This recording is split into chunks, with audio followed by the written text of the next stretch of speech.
আমর ইবনে নুফাইল যে যুগে আল্লাহর রাসূল আসার আগে মক্কার দুই একজন ছাড়া বাকি প্রত্যেকটা মানুষ মূর্তি পূজা করত এবং কন্যা সন্তানকে জীবন্ত কবর দিত। পড়েন নাই আপনারা?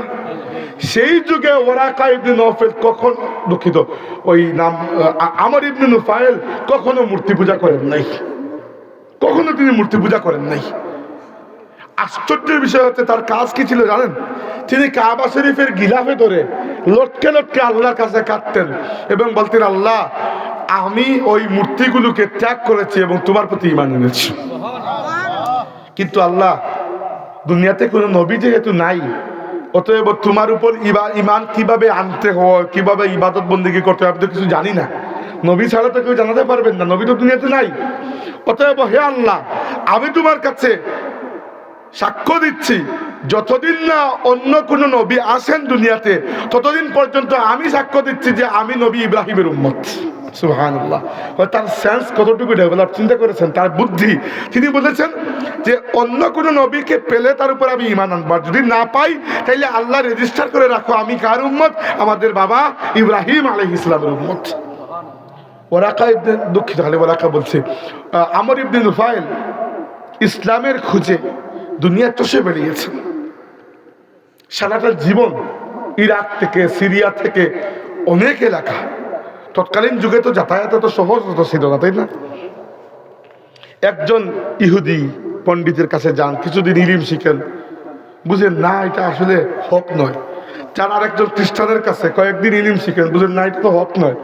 এভাবে করতে করতে জীবনের একবারে শেষাংশে এসে তিনি ইরাকের একজন খ্রিস্টান পণ্ডিতের কাছে গিয়ে উপস্থিত হলেন।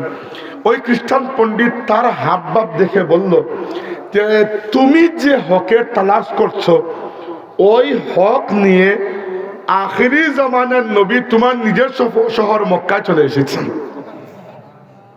আল্লাহ রসুলের জন্মের আগের আসমানি কিতাবে আল্লাহ তাবারাকা ওয়া তাআলা আমাদের নবী সাল্লাল্লাহু আলাইহি ওয়াসাল্লামের পুরো বর্ণনা দিয়ে দিয়েছেন। শুধু নবীর কথা না, আপনার কথা আমার কথা আল্লাহ বয়ান করেছেন। আগের আসমানি কিতাবে আমাদের ব্যাপারে আল্লাহ রাব্বুল আলামিন লিখে দিয়েছেন ওয়া উম্মাতুহু উম্মাতাম মারহুমা, আখেরি নবীর উম্মত আল্লাহর রহমত প্রাপ্ত উম্মত হবে। আপনারা আমার জন্মের আগেই রহমত আমাদের নামের সাথে আল্লাহ লিখে দিয়েছেন। যেটি বলছিলাম, আমর ইবনে নুফাইল চিন্তা করছেন কে নবী আসলেন, কে নবী আসলেন। রাসূলুল্লাহকে তিনি ছোটকাল থেকে চিনতেন এবং আল্লাহ নবী বলেছেন আমরা ছোটকালে দেখেছি আমর ইবনে নুফাইলকে। তিনি মক্কার মানুষের হাতের জবাই করা প্রাণীর গোশত খেতেন না, বলতেন এরা দেবদেবীর নামে জবাই করে আমি খাবো না। যে যুগে ইসলাম দিন ছিলই না আরবের জমিনে, সবাই তো মূর্তি পূজার, সেই যুগে আমর ইবনে নুফাইলের চিন্তার মধ্যে আল্লাহর তাওহীদের বার্তা ছিল। আমর ইবনে নুফাইল খুশি মনে যে আমার সারা জীবনের সার্চ, সারা জীবনের খুঁজ আমার শেষ হচ্ছে। তিনি দৌড়ে চললেন, উট বা ঘোড়া যাই ছিল দৌড়ে চললেন মক্কার দিকে।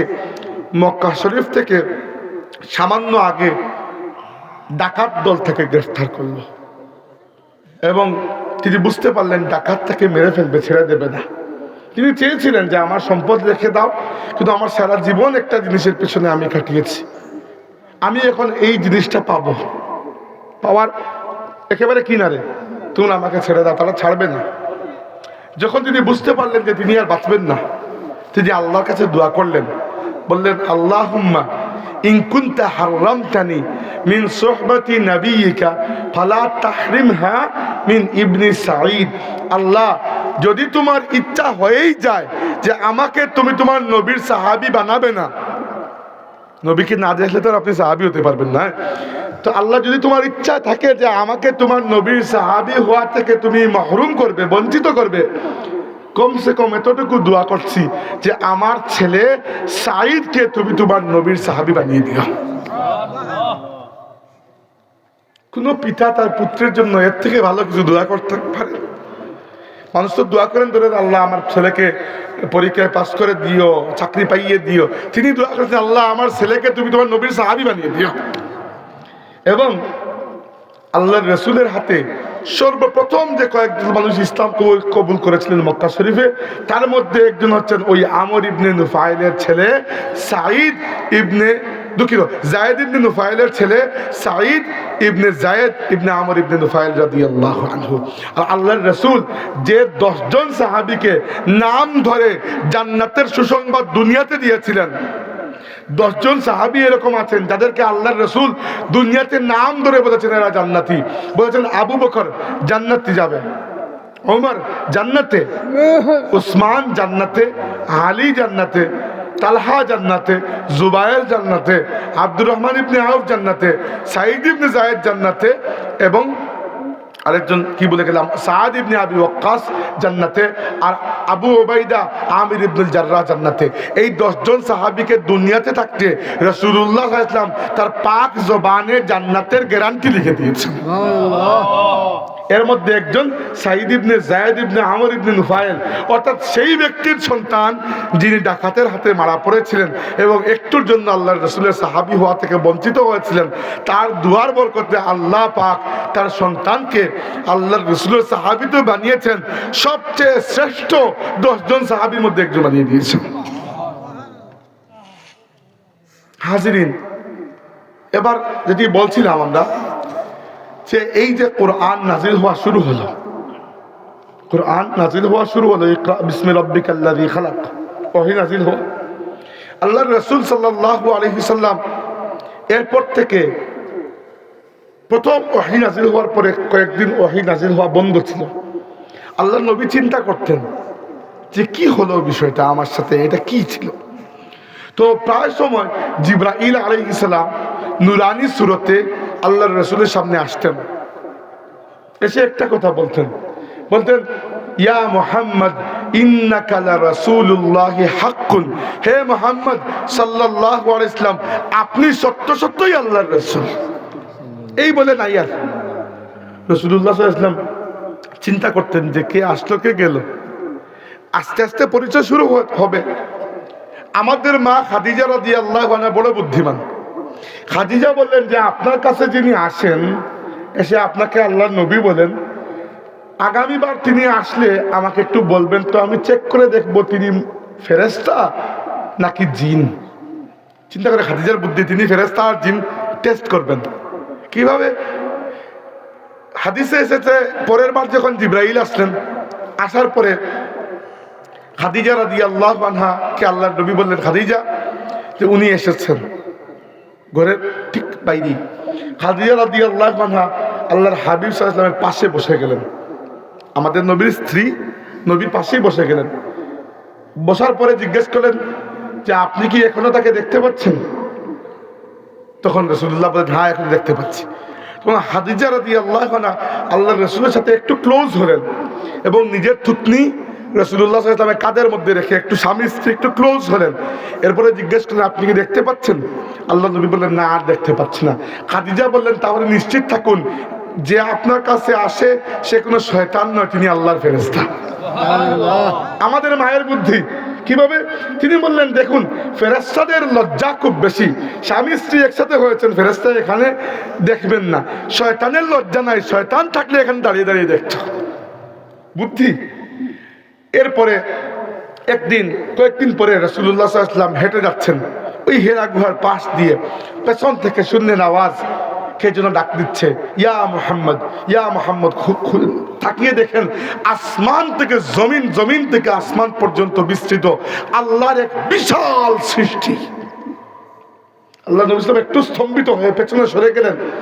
উনি যাকে দেখছেন বড়, উনি আবার ডাক দিলেন, ইয়া মুহাম্মদ ইন্নাকা লা রাসূলুল্লাহি হাক্কুন ওয়া আনা জিবরিল, হে মুহাম্মদ সাল্লাল্লাহু আলাইহি ওয়াসাল্লাম আপনি সত্য আল্লাহর রাসূল, আর আমার পরিচয় হচ্ছে আমি আল্লাহর ফেরেশতা জিবরাইল। এরপর থেকে এমন এক বন্ধুত্ব শুরু হলো আল্লাহর রাসূলের সাথে জিবরাইলের। শুধু যে জিবরাইল কোরআন শরীফ নিয়ে এসেছেন এরকম নয়, জিবরাইল মাঝে মধ্যে গল্প করতেও আসছেন। যখনই আল্লাহর রাসূলের মনটা খারাপ, একদিন রাসূলুল্লাহ সাল্লাল্লাহু আলাইহি ওয়াসাল্লামের খুব মনে কষ্ট, কাফিররা খুব খারাপ ব্যবহার করেছে, খুব খারাপ ব্যবহার। আল্লাহর নবী বসে আছেন, জিবরাইল এসে বললেন, ইয়া রাসূলুল্লাহ আপনার মনটা কি খুব খারাপ? আল্লাহর নবী বললেন, হ্যাঁ মন খারাপ। তখন জিবরাইল বললেন, আমা তারদাকা ইয়া মুহাম্মদ আন তুসাল্লি আলাইয়া মিন উম্মাতিকা ওয়াহিদাতান ইল্লা সাল্লাইতু আলাইহি আশরা। হে মুহাম্মদ, আপনি কি খুশি নন এই কথার উপর যে আপনার কোন উম্মত যদি আপনার উপর একবার দুরূদ পড়ে, আমি জিবরাইল তার জন্য 10 বার আল্লাহর কাছে রহমতের দোয়া করব। আল্লাহর নবী সাথে সাথে খুশি হয়ে গেলেন, জিবরাইল আমার উম্মতকে এত মহব্বত করেন। শুধু তাই নয়, জিবরাইলের ঘটনা যখন বললাম, কেন বলছি, কোরআনে পাকের নাজিলের সাথে জিবরাইলের কিন্তু একটা সম্পর্ক আছে, আছে কি না?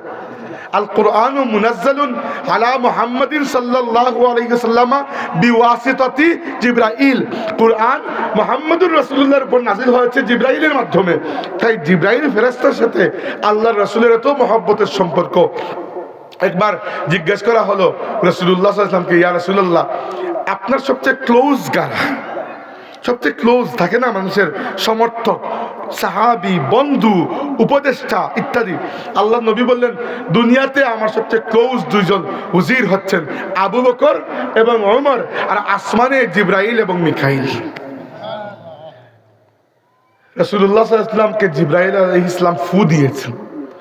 একবার আল্লাহ নবী অসুস্থ হয়েছেন, হওয়ার পরে জিবরাইল আলাইহিস সালাম এসে ফু দিয়েছেন, এবং ফু দিয়েছেন যে দোয়া পড়ে আমরা মাঝে মধ্যে, আপনারা যখন বলেন ফু দিন, এই দোয়া পড়ে মাঝে মধ্যে ফু দিই, সুন্নাত। জিবরাইল আল্লাহ নবীকে পড়ে ফু দিয়েছেন, বিসমিল্লাহি আরকিকা মিন কুল্লি শাইইন ইউযিকা মিন শাররি কুল্লি নাফসিন আও আইনিন হাসিদিন আল্লাহু ইয়াশফিকা বিসমিল্লাহি আরকিকা। এই বলে জিবরাইল ফু দিয়েছেন আল্লাহর রাসূলকে। এভাবে জিবরাইলের সাথে আল্লাহ নবীর অনেক ঘটনা। একবার এসে জিবরাইল বললেন, ইয়া মুহাম্মদ ইশ মা শি'তা ফাইন্নাকা মাইয়িতুন ওয়াহবিব মা শি'তা ফাইন্নাকা মুফারিকুহু ওয়াফআল মা শি'তা ফাইন্নাকা মুজজিয়ুম বিহি।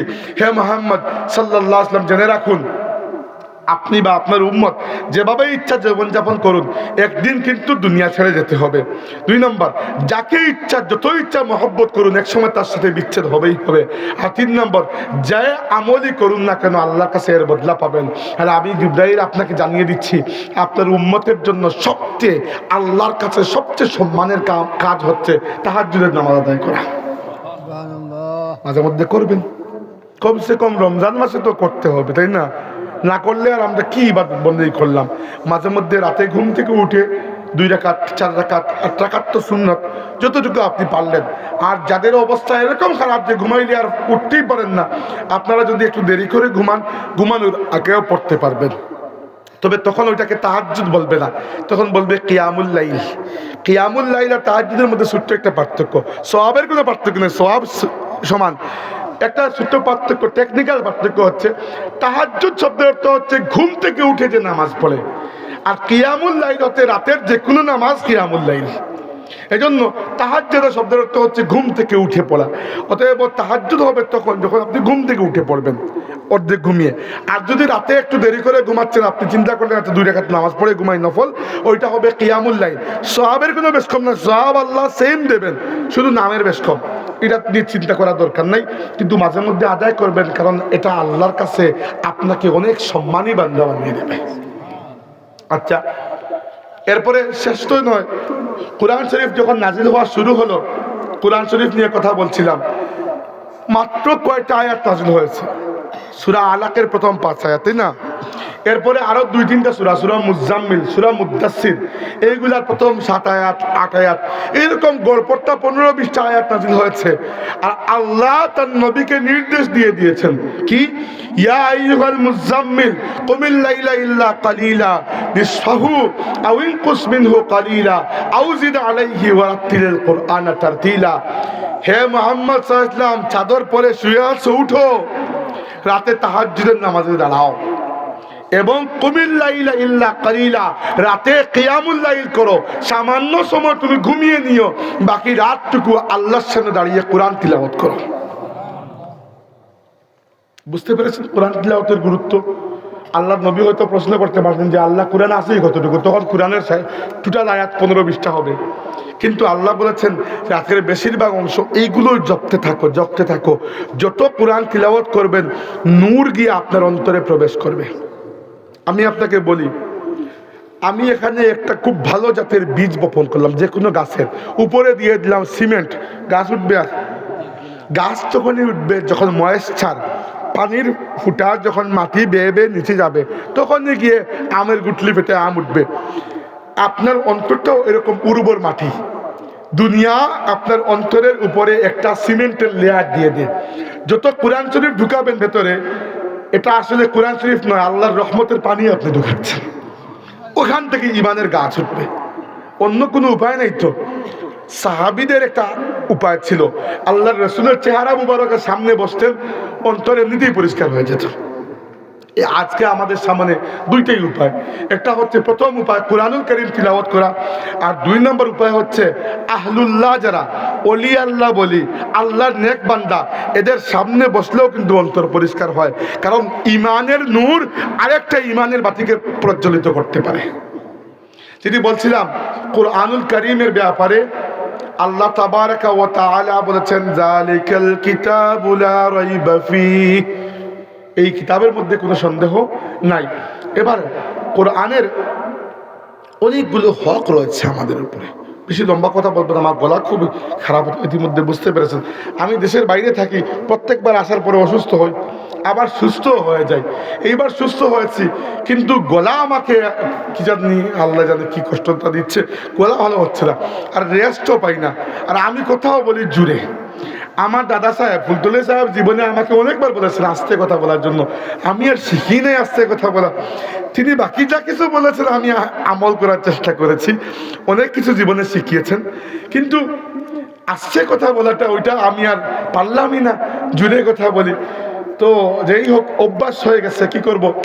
কিন্তু উপকারী কথাগুলো আপনারা খেয়াল রাখবেন যে কুরআনুল কারীমের বহু হক রয়েছে আমাদের উপরে। সবচেয়ে প্রথম হক হচ্ছে আল্লাহর কালাম হিসাবে। আচ্ছা, একটা মাসলা বলতে ভুলে গেছিলাম, ওইটা বলে দিই। আমি বলেছিলাম অন্য কিতাব আল্লাহর কিতাব, আর কুরআন শুধু আল্লাহর কিতাব নয়, কিতাব এবং কালাম। কালাম কিভাবে? কুরআনকে আল্লাহ লিখে পাঠান নাই, বরং আল্লাহ তাবারাকা ওয়া তাআলা কুরআনকে লিখে রেখেছেন লাওহে মাহফুজে। যখন দুনিয়াতে পাঠানোর দরকার হয়েছে, আল্লাহ নিজে জিবরাইলকে তার কাছে দেখে নিয়ে আল্লাহ ওই আয়াত বলেছেন। আল্লাহর সাথে আমি তিলাওয়াত শব্দ লাগাচ্ছি না, এটা আল্লাহর শান নয়। আল্লাহ ওই আয়াত বলেছেন, জিবরাইল আল্লাহ তাবারাকা ওয়া তাআলার কাছ থেকে ওই আয়াত শুনেছেন, জিবরাইল এটা নিয়ে এসেছেন, আল্লাহর নবীকে পড়ে শুনিয়েছেন, রাসূলুল্লাহ বলেছেন, সাহাবীরা শুনেছেন, সাহাবীরা তিলাওয়াত করেছেন, তাদের ছাত্ররা শুনেছেন।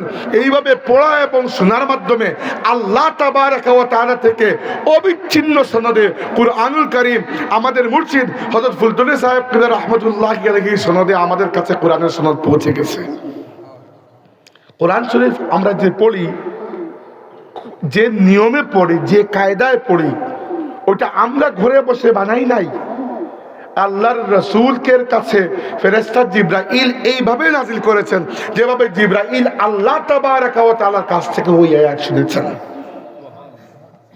আর আল্লাহর নবীর সাহাবীদের মধ্যে কোরআনে পাকের কয়েকজন বড় আলিম ছিলেন, পণ্ডিত। এর মধ্যে একজন সাহাবী ছিলেন আব্দুল্লাহ ইবনে মাসউদ রাদিয়াল্লাহু আনহু। তার ঘটনা বলে কোরআনের আপনাকে একটা গুরুত্ব, কোরআন তিলাওয়াতের গুরুত্ব বোঝানোর জন্য বলছি, খেয়াল করুন।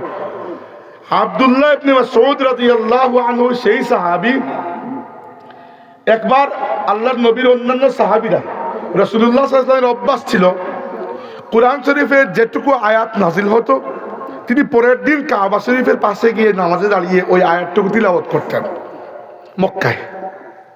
মক্কায় তো তখন ইসলামের অবস্থা একেবারেই খারাপ, কাফিরদের সংখ্যা বেশি, এরা জুলুম করে, নির্যাতন করে, গালিগালাজ করে। তো কাফিররা আল্লাহর রাসূলকে মারতে ভয় পেত প্রথম দিকে, কারণ অনেক বড় বংশের মানুষ, তো অনেক বড় পরিবারের মানুষ, কুরাইশ বংশের, বনু হাসিম গোত্রের। কিন্তু পরবর্তীতে তারা শারীরিক জুলুমও শুরু করেছিল। প্রথম দিকে শারীরিকভাবে আঘাত করতো না, মৌখিকভাবে গালিগালাজ করত। এবার সাহাবীরা চিন্তা করেন, আল্লাহর নবী প্রত্যেক দিন গিয়ে কাবার পাশে কোরআন তিলাওয়াত করেন, কাফিররা একদিন, 2 দিন, 3 দিন, আল্লাহ না করুক পরে যদি একদিন বেয়াদবি করে হাত তুলে ফেলে, তখন আমরা কি করব? সুন্দর বুদ্ধি। সাহাবীরা বলেন, ইয়া রাসূলুল্লাহ, আপনি যাওয়ার দরকার নেই, এখন থেকে আমরা একজন এক একদিন যাব, মারলে আমাদেরকে মারবে। সাহাবীর সংখ্যা তখন বেশি নাই, হাতে গোনা কয়েকজন। প্রথম দিন কে যাবেন? আল্লাহর নবীর সাহাবীদের মধ্যে একবারে প্রথম দিকে যারা ইসলাম কবুল করেছেন এর মধ্যে একজন ছিলেন আব্দুল্লাহ ইবনে মাসউদ। তিনি মেষ চড়াতেন, ছাগল চড়াতেন, আর আল্লাহর নবীর একটা মর্যাদা দেখে সাথে সাথে ইসলাম কবুল করেছেন।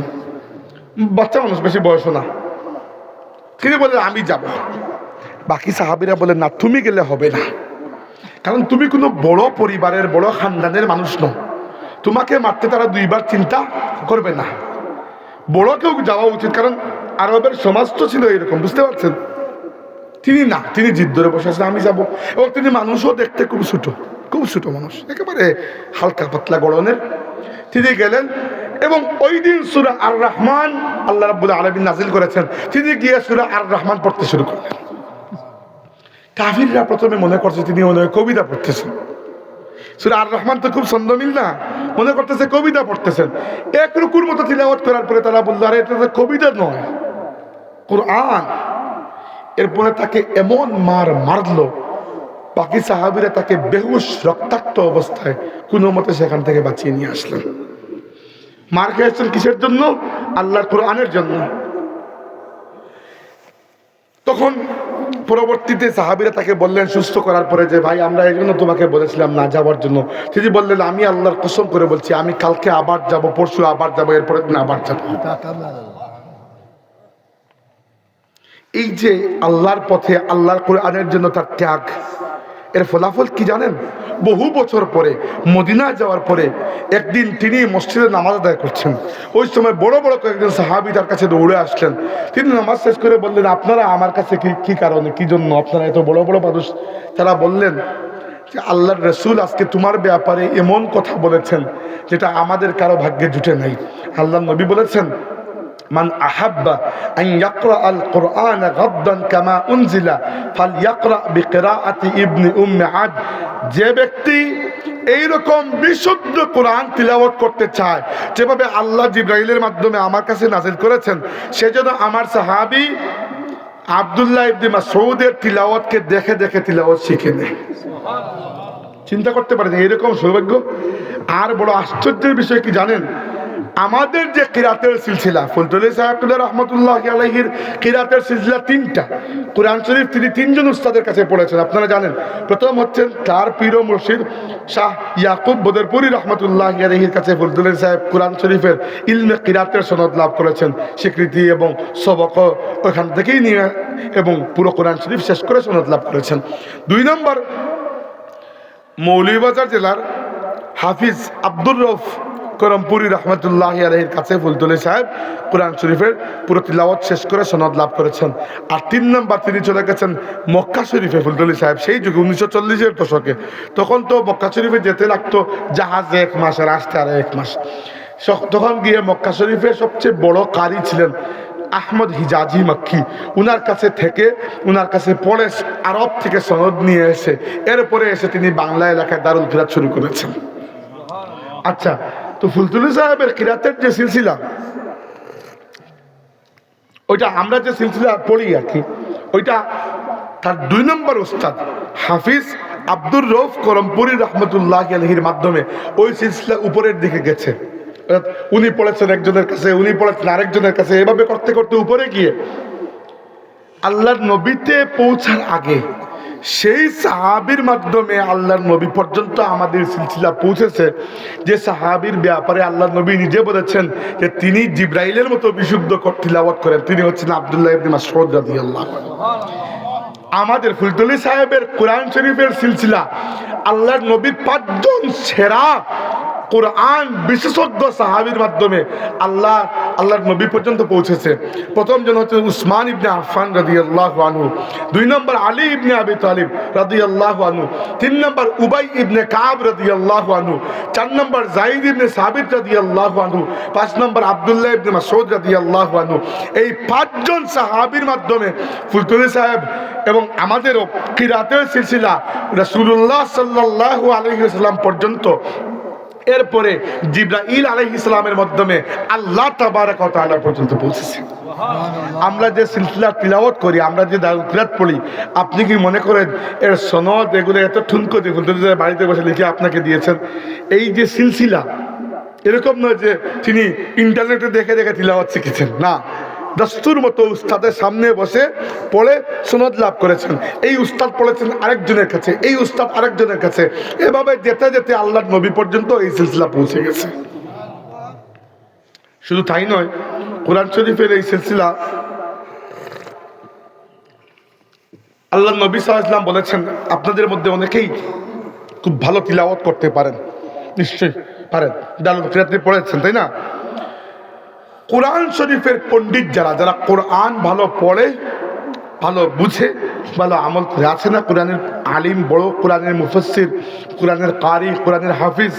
আল্লাহ নবী বলেছেন, আল মাহিরু বিল কোরআনি মা'আস সাফারাতিল কিরামিল বারারা, যে ব্যক্তি কোরআনের আলিম, কোরআনের পণ্ডিত, কিয়ামতের দিন অত্যন্ত সম্মানী নবী এবং ফেরেশতাদের সাথে আল্লাহ তার হাসর নসিব করবেন।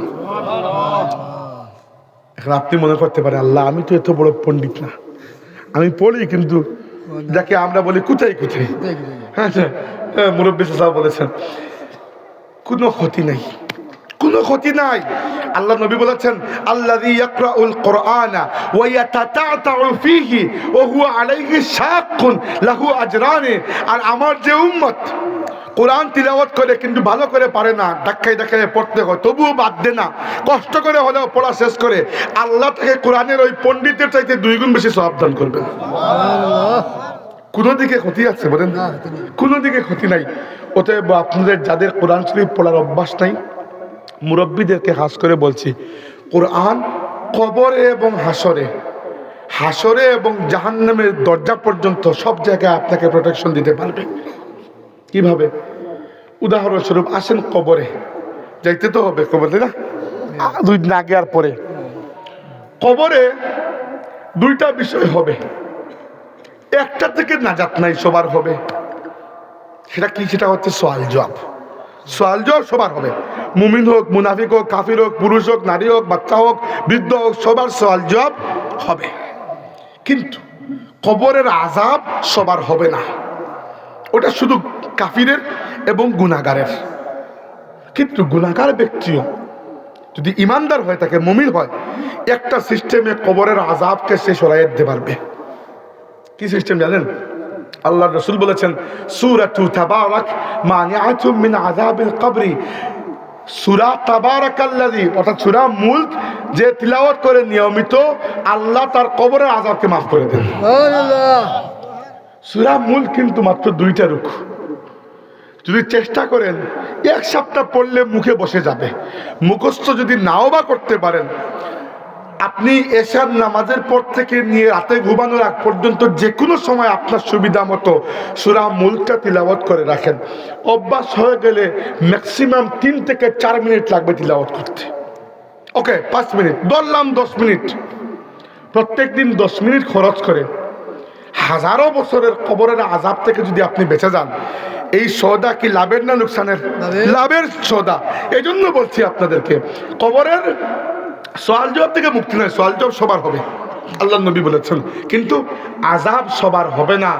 আপনি চেষ্টা করলে আযাব থেকে নিজেকে বাঁচাতে পারবেন, সেটা হচ্ছে কোরআন শরীফের একটা সূরা নিয়মিত তিলাওয়াতের মাধ্যমে। দ্বিতীয়ত, ওই যে সাহাবী যার কথা বললাম, কোরআনের আলিম আব্দুল্লাহ ইবনে মাসউদ, তিনি যখন ইন্তেকাল করছেন একেবারে মৃত্যুশয্যায়, তখন তিনি বলেছিলেন একটা কথা, যে আমি আমার পরে অনেকগুলা মেয়েকে রেখে যাচ্ছি, তার অনেকগুলা মেয়ে ছিল।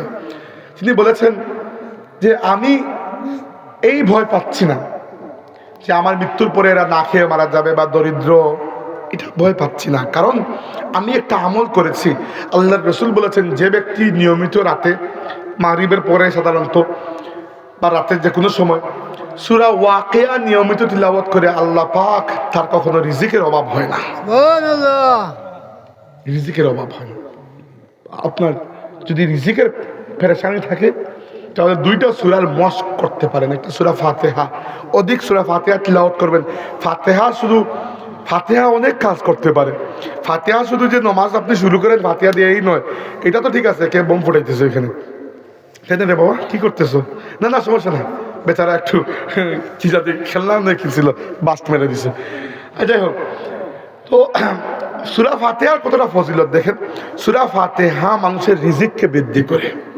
2 নম্বর, সূরা ফাতিহা যাদের শারীরিক শক্তি একেবারে নিঃশেষ হয়ে যাচ্ছে, সূরা ফাতিহা নিয়মিত তিলাওয়াত করলে হাফিজ ইবনুল কাইয়িম বলেছেন সূরা ফাতিহা মানুষের শারীরিক শক্তিকে বৃদ্ধি করে। সূরা ফাতিহাকে আল্লাহর নবী কি বলেছেন? বলেছেন রুকিয়া। রুকিয়া মানে বুঝেন? ফু দেই না আমরা, আপনারা বলেন না যে ফু দেন, ফু দেওয়াকে আরবি ভাষায় বলে রুকিয়া, মানে তদবির করা, অসুস্থ রোগীর জন্য ফু দেওয়া। এবং ফু দেওয়ার জন্য আল্লাহর নবী উম্মতকে যে সূরা দিয়েছেন ওই সূরা হচ্ছে সূরা ফাতিহা। সূরা ফাতিহা পড়ে ফু দেবেন, মাথার ব্যথা পেটের ব্যথা এমনি কমে যাবে ইনশাআল্লাহ। নিজে নিজেকে দিতে পারবেন, হাতে ফু দিয়ে মাসেক করবেন। আল্লাহর কোরআনের বরকতে আল্লাহ শিফা দেবেন। ফুলতুল্লি সাহেব এই বিষয়টা আমাকে নিজে শিখিয়েছেন যে মাথার ব্যথা হলে সূরা ফাতিহা পড়ে এরকম মাসেক করলে আল্লাহ তাবারাকা ওয়া তাআলা শিফা দিয়ে দেন। এটা কোরআনের বরকত। কোরআনকে কাজে লাগান। অনেক সময় মানুষ বলে যে বাড়িতে, আমাদেরকে তো বলে না, আমরা তো ছোটো মানুষ, আমাদের আব্বা চাচাদেরকে বলে যে বাড়িতে জাদুর আসর, জিনের আসর এগুলো থাকে না মানুষের মাঝে মধ্যে। হাদিসে উলামা কেরাম বলেছেন, হাদিসে এসেছে, হাদিসে এসেছে যে ঘরে মাঝে মধ্যে সূরা বাকারা তিলাওয়াত করা হয়, কোনো জাদুকরের জাদু ওই ঘরের 3 সীমানার মধ্যে আসতে পারবে না, আল্লাহ রক্ষা করবেন। সূরা বাকারা 2.5 পারা লম্বা, তাই না? মানুষ যদি করে 5 জন থাকেন, আপনারা আধা পারা করে পড়লেই তো, প্রত্যেকদিন নাই বা পড়লেন, মাসে বছরে একবার পড়েন কমসে কম। আল্লাহ রসুল বলেছেন যে ব্যক্তি সূরা বাকারা এবং সূরা আলে ইমরান, কোরআন শরীফের বড় 2টা সূরা, এই 2টা সূরা তিলাওয়াত করে নিয়মিত বা প্রায় সময় তিলাওয়াত করে, হাসরের ময়দানে ভয়াল মাঠে ওই 2টা সূরা পাখির মতো 2টা ডানা হয়ে ওই মানুষটাকে ছায়াদান করবে। আমি ফজিলত আর কতটা বলবো। জুমার দিনে সূরা কাহাফ তিলাওয়াত করার অভ্যাস করুন, কারণ সূরা কাহাফ মানুষকে ফিতনা থেকে রক্ষা করে। আপনি বলবেন যে ভাই সূরা কাহাফ তো প্রায় আধা পারা লম্বা, ঠিক আছে, আমি একদিনে পড়ে ফেলতে বলছি না। আমরা যারা হাফিজে কোরআন অথবা যারা নিয়মিত তিলাওয়াত করে, এদের ছাড়া বাকিদের জন্য আধা পারা তিলাওয়াত করা এটাও মুশকিলের বিষয় হয়ে যায়।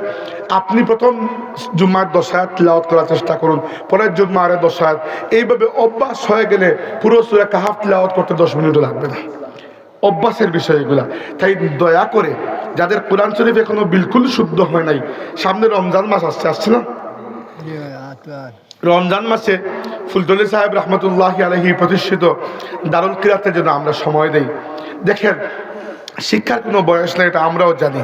আর কোরআন শরীফের হক আমাদের উপরে, প্রথম হক হচ্ছে আমরা কোরআনের উপর ঈমান আনবো, যে কোরআন আল্লাহর কালাম, ঈমান তো এনেছি। 2 নম্বর হক হচ্ছে কোরআনকে বিশুদ্ধভাবে তিলাওয়াত করা। এতটুকু যদি না করেন আল্লাহর কাছে কোনো জবাব দিয়ে খালাস পাবেন না। আপনি যদি বলেন যে আমি হায়াত পাইছি 70 বছর আর কোরআন শেখার সময় পাই নাই, 10টা সূরা শুদ্ধ করে পড়ার সময় পাই নাই, আপনি কি আল্লাহকে বোকা বানাইতে পারবেন? সুযোগ আছে? সারা জিন্দগি কি করছেন? অতএব বৃদ্ধ মানুষ যারা, তারাও, আমরাও তো দারুল কিরাতে পড়াই। এই 2 বছর থেকে পড়াই না, কারণ আমি দেশের বাইরে থাকি, কিন্তু আগে তো পড়িয়েছি। আমি 2004 সালে হাদিস পাস করেছি, 2005 সালে পড়াই নাই, 6 সাল থেকে পড়ানো শুরু হয়েছে। প্রথমে আউয়াল জামাতে, পরে সানি জামাতে, এভাবে প্রমোশন হয়েছে। তো আমাদের ক্লাসে অনেক মুরব্বী মানুষকে আমি দেখেছি। এটা কোনো অপমান নয়, এটা কোনো অপমান নয়। কি জন্য? আপনি যখন আল্লাহর কিতাব শেখার জন্য সামনে এগুচ্ছেন, বাদ দেন, আল্লাহর কিতাব তো অনেক বড়। যে কোনো ইলম শেখার জন্য যখন মানুষ পা বাড়ায়, তখন আল্লাহর ফেরেশতারা ওই মানুষটার পথে নিজের পাখা বিছিয়ে দেন, এবং ওই মানুষটা ঘরে ফিরে আসা পর্যন্ত আল্লাহর রহমতের জিম্মা এসে থাকে। আর কোরআনের থেকে বড় কোনো ইলম হতে পারে? এই জন্য সূরা ফাতিহাটা মস্ক করা শুরু করুন। সূরা ফাতিহা শেখার পরে কোরআন শরীফের শেষ 10টি সূরা, যেগুলো শুদ্ধ করে শেখা তো ফরজ, তাহলে তো নামাজই পড়তে পারবেন না। এরপরে শিখার অবস্থায় থেকে থেকে যদি আপনি মারা যান, কিয়ামত পর্যন্ত আপনার কবরের উপর তিলাওয়াতের সওয়াব আল্লাহ পৌঁছে দেবেন। আমার 1 ঘন্টা হয়ে গেছে, গলা একবারে বসে গেছে, আমি আর পারছি না। আজকের ওয়াজের সারমর্ম কি এক বাক্যে বলছি, আজকের ওয়াজের সারমর্ম হচ্ছে কোরআনের প্রতি খেয়াল করুন। একটাই সারমর্ম, কোরআনের উপর খেয়াল করুন। দয়া করে কোরআন তিলাওয়াতের প্রতি নজর দিন, দয়া করে কোরআন শুদ্ধ করে পড়ার প্রতি নজর দিন। এইটা আপনার রবের মেসেজ আপনার কাছে, আল্লাহর কালাম, এবং আল্লাহর কোরআন ছাড়া দুনিয়াতে অন্য কোনো কালাম আল্লাহ রেকর্ড করা নাই, একমাত্র কোরআনই তো আছে। আপনার রবের সাথে আপনার সম্পর্কের এই একটাই মাধ্যম বাকি আছে। দয়া করে এটিকে আঁকড়ে ধরুন, মজবুত করে ধরুন, কোরআন তিলাওয়াত করুন।